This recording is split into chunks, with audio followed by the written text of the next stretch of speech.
Guys around me. I have keep swearing. a I was like, regular tie. I don't have a bow tie. I have three Kenyan bow ties. Purple, navy blue, and I'm like, there's That's no sort way of you can darker. not hear them. All right, it is 5:30. I'm gonna. Hey. All right, we are going to call. Once everybody's ready, we are going to call the April 3rd, 2024 BZA meeting to order. Ms. Blankenhorn, would you please call the roll? Ms. Boucher. Here. Ms. Cunningham. Here. Mr. Percy. Here. Mrs. Simpson. Here. Mr. Smith. Mrs. Arianata. Here. Mr. Eister. We have a quorum. All right, with that, the first item before us is approval of the March 6, 2024 Board of Zoning Appeals meeting. Is there a motion to approve the minutes as presented? So moved. We have a motion. Is there a second? Second. We have a motion and a second. All in favor say aye. Aye. Opposed, same sign. With that, the minutes of the March 6, 2024 Board of Zoning Appeals meeting are approved as presented. All right, the next item before us is the 2023 BZA-22 bylaws. So we have previously discussed our bylaws and have tabled it a few times because we keep getting into time constraints. So you guys get to be the beneficiary of our discussion about bylaws. I know it's exciting. So, Take notes. Mr. Bourne, I'm going to let you the run away with this one. The final decision that needs to get made is in Article 7, which is on packet page 8. You'll see it there. It's the Board of Zoning Appeals, and it's highlighted there, may allow time for public comments during the meeting. Chair may limit the length of time of any individual speaker. I mean, that's the last change whether this board needs to make. And so, Should there be a time limit in the bylaws, or I'm just trying to be clear about? well, it specifically says may limit the length of any individual speaker. So- Okay, so it could be, So the chair has the ability to set a time limit either at the beginning of whatever remarks are being allowed or to cut them off during it for purposes of brevity and saving everyone. Okay. So, Your recommendation versus shall or may? I would suggest may, with the understanding that if possible, the board will allow it, but that is to prevent people from abusing the authority grant there by coming and talking on either irrelevant or things that aren't particularly relevant to the matters before the board that day. Okay. Discussion amongst the board regarding shall versus may. Should we make a motion on that piece and then vote on that? I'm awake. Then after we've approved that change, then approve the overall bylaws. I would suggest that would be the cleanest way. Okay. I would entertain a motion regarding the highlighted portion of Article 7. So moved. Well, what's your motion? Shall or may? May. May. All right, we have a motion for may. Sorry. Is there a second?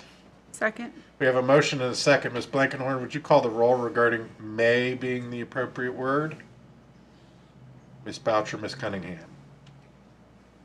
For the record. Ms. Boucher. Yes. Ms. Cunningham. Yes. Mr. Percy. Yes. Mrs. Simpson. Yes. Mrs. Arianata. Yes. All right, with that, may is the word of the day. The next item before us would be approval of the bylaws. I would say we take a motion and a second, and then we can discuss if we so choose. Is there a motion to approve the amended bylaws as presented? So moved. We have a motion. Is there a second? Second. We have a motion and a second. Any further discussion regarding the bylaws, the proposed bylaws for us? I would like to throw out the fact that maybe we should talk about limiting the minutes to 3 to 4 minutes per person. I think that the chair can adopt that as a rule after these are adopted themselves, Okay. as part of his ability to limit the His or her. Time. his or her. So pardon it's me. his discretion. His His or or her. her His discretion. order. Okay. Okay. All right. All right. Then never mind. Any additional discussion? Call the roll. Ms. Boucher? Yes. Ms. Cunningham? Yes. Mr. Percy? Yes. Mrs. Simpson? Yes. Mrs. Arianotta? Yes. All right, with that, the proposed bylaws are now our bylaws. Thank you for finally getting that off of our table, and thank you for everybody's input. All right, next, so 2024 BZA-07 is tabled to our next meeting, which would be 2 weeks from today. So then the next case is 2024-BZA-08, and I am recusing myself from that case, so I'm going to turn it over to the Vice Chair, Ms. Simpson. Okay. So we're going to talk about, you said 807 North Mulberry Street. Do we have any proponents that would like to speak on Mulberry Street? Come Yeah. up and tell us what you want to do and. All right. Okay. All right, first of all, we need you to read the green form there. This? Yes. Mm-hmm. My name is Bo Horde, and my address is 9455 Camp Road, and I affirm that my testimony is truthful to the best of my knowledge and the ability, so help me God, or under penalty or perjury. Close enough. What I want to do is build a duplex at 807 North Mulberry Street. Per requirements, the minimum lot width would be 80 feet. This lot only is actually 66 feet wide. So to do that, I need to do a couple things, which would change the minimum lot area from 4,500 square feet per living unit to 4,345 per unit. I would also like to change the setbacks on the side yard 1 to 8 feet, which would be the property next door to it, the house, and then adjust the Calhoun Street setback to 10 feet, which I believe majority of the other ones on Calhoun Street are close to the same setback. And then the last two things are square feet per unit, and adjusting the size of the units so they fit properly. The 900 square feet per each dwelling unit would actually go down to 864 square feet, which is 36 square feet. I basically make it 24 feet wide instead of 25 feet wide on each unit. And then under the regulation, it also says 2 parking spaces per unit, 1 space to be either covered or enclosed.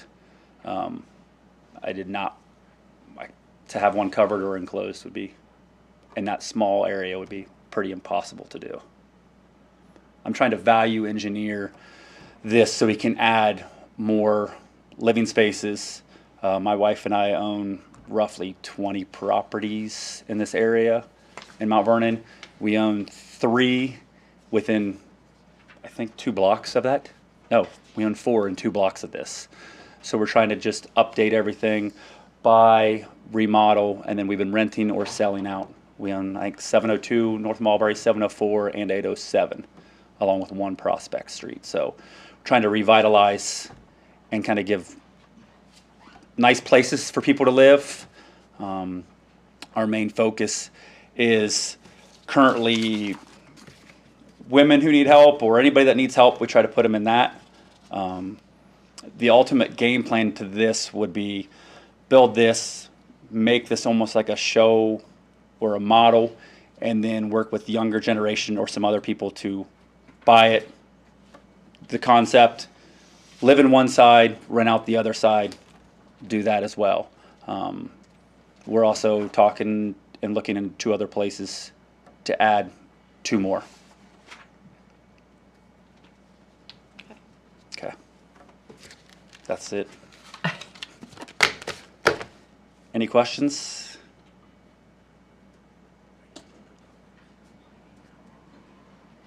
Sam, do you want to come up and talk?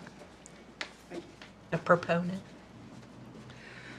Hello, my name is Sam Filkins. My address is 931 East High Street, and I affirm that my testimony is truthful to the best of my knowledge and ability, so help me God, or under penalty of perjury. I'm here today on behalf of the Land Bank. The Land Bank owns this property. Bo has intent to apply and purchase the property from the Land Bank, but we have not, the board has not made that We have not decided to do that. We want to make sure that we can build on it first. This lot, you may remember, was purchased by the land bank. It had, I think, 90-something police calls at it. We took the building down, and we're very excited to get rid of it, and worked with Habitat to sell the lot to them. They were going to build a single-family house on there. And then we realized that it was an R2 lot. And R2 lots are very hard to come by in the city, where you can allow 2 units. And Habitat currently does not build duplexes or multi-unit structures. So we have another property on Sandusky Street, which was condemned and we also took down, that we recently did a trade back to allow Habitat to have that property that is zoned R1 for single family use, which is that's their bread and butter. And then we have this property back with the intent to sell it to somebody for a 2-unit duplex. No matter if it's Bo or somebody else, our intent is to try to find and maximize those R2 units as we can, because we know there's a housing shortage. But these properties, as I know that you're going through a zoning issue or looking at that right now, that it might be zoned R2, but it's not shaped yet necessarily for the current R2 rules. So there are asking for a variance to build. Even the property that was there would have needed a lot of variances as well. So this is not necessarily because the structure that Bo wants to build is too large or those kind of things. It's just the size of the lot does not match the rules for what you need or require to build, is our opinion. So we're hoping to be able to build an R2. Again, me being here is not promising anything from my board, but we would stand here on behalf of anybody that was interested in that lot to try to get an R2. But any questions for me as a land bank? May I? So the design has the parking spaces out in what would be the front yard. Is that correct? Correct. Has there been any thought? You have an alley that runs along the back of the property. Has there been any thought about putting the parking spaces off of the alley and saving the front yard? The alley is unimproved. Okay. I have thought about putting it along Calhoun too. Okay. I've kind of explored every different type of site options. I'm not opposed to changes. Yeah. I'm not opposed to But putting the parking along Calhoun and do it that way either. sorry. No, I was just curious. I didn't realize that the alley back there was unimproved. Yeah. Okay. Other questions? Any opponents? Lacey, any communication? I did not receive any communications from outside, but I do have the staff report. Will you please read it? Dated April 1st, 2024, for case 2024 BZA 08, 807 North Mulberry Street, parcel number 66-05689.000. The subject property is zoned R2, single and 2-family district. The vacant corner parcel measures 66 feet wide along Mulberry Street by 132 feet deep along Calhoun Street, totaling 8,712 square feet. These measurements, platted in 1839, are considered substandard by current zoning code development standards, which require a minimum 90 feet wide corner lot and 4,500 square feet per living unit. The proposal to locate a new 2-unit dwelling structure 10 feet from the exterior side property line and 8 feet from the interior side property line will correspond with many developed properties throughout the neighborhood, which do not align with current zoning code setback requirements of a 20 feet exterior side setback and 10 feet interior side setback. Additionally, the proposal to not provide covered or enclosed parking is not uncommon, not only in the surrounding neighborhood, but citywide. While the square footage of the lot provides 4,356 square feet of total land area per proposed dwelling unit, 144 square feet short of code requirements, the proposed site plan with open parking in the front will allow for approximately 4,554 square feet of open backyard area. There is a mix of single, 2-unit, and multi-unit structures throughout the area on similarly sized parcels. Do I have a motion to accept the variance as represented? So moved. Cindy made the motion. I second. Any discussion? Oh, yeah, that discussion. It's my first one, sorry. I'm winging it. No discussion, can we call the roll? Ms. Boucher? Yes. Ms. Cunningham? Yes. Mrs. Simpson? Yes. Mrs. Arianata? Yes. Approved. Am I done? Yep. See, I did a fine job. Yes, you did. I just want to thank you for everything you and your wife are doing. I appreciate it. Yes. Yeah. You do a lot of really good work. We try.